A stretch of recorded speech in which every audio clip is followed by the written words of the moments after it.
That opera sequence is a signature sequence in the movie.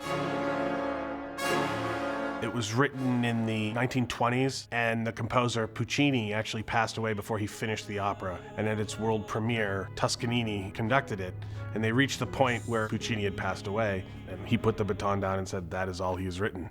Probably the most famous piece of music in it is the aria Nessun Dorma. It's a romantic, sweeping opera for male tenor. Just so happens that that's also the high point of the scene dramatically.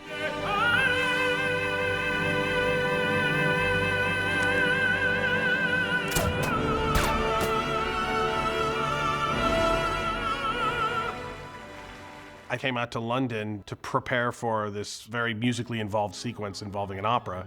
We decided to perform it to the recording that was Chris's favorite.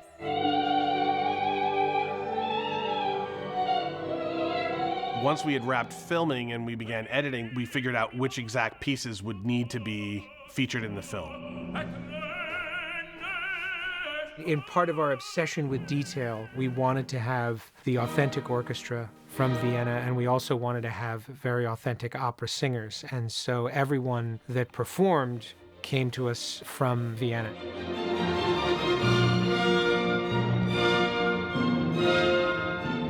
It's always awesome to hear, Mozart in Vienna, so that was great.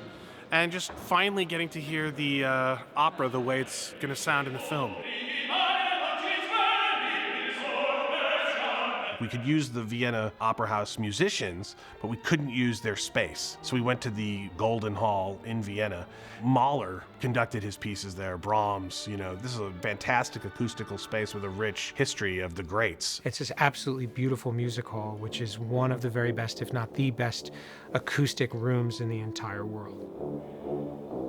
Most opera orchestras are used to performing together. If it's for a recording, they may do it in segments in terms of 8 measures here, an aria, They may break it up for editorial purposes, but they still perform all as a group. This is a bit different because of the needs we have to mix it.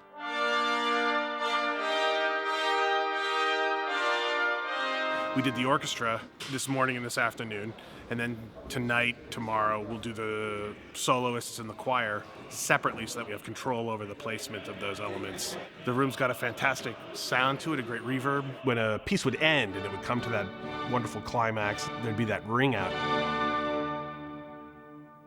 It was the most beautiful reverb you've ever heard, and it was all real. There was no computer reverb being added to it to enhance it. It's fantastic.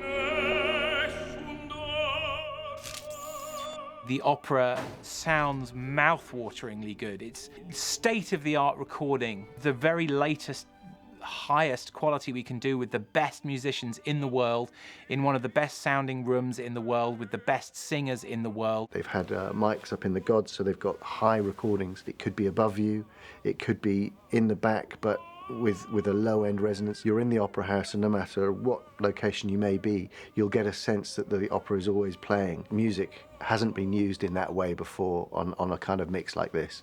Not to this scale.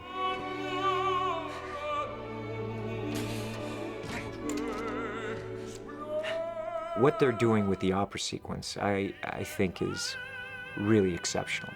He's putting his own touches in there. He has designed the music to fit beautifully with the edit.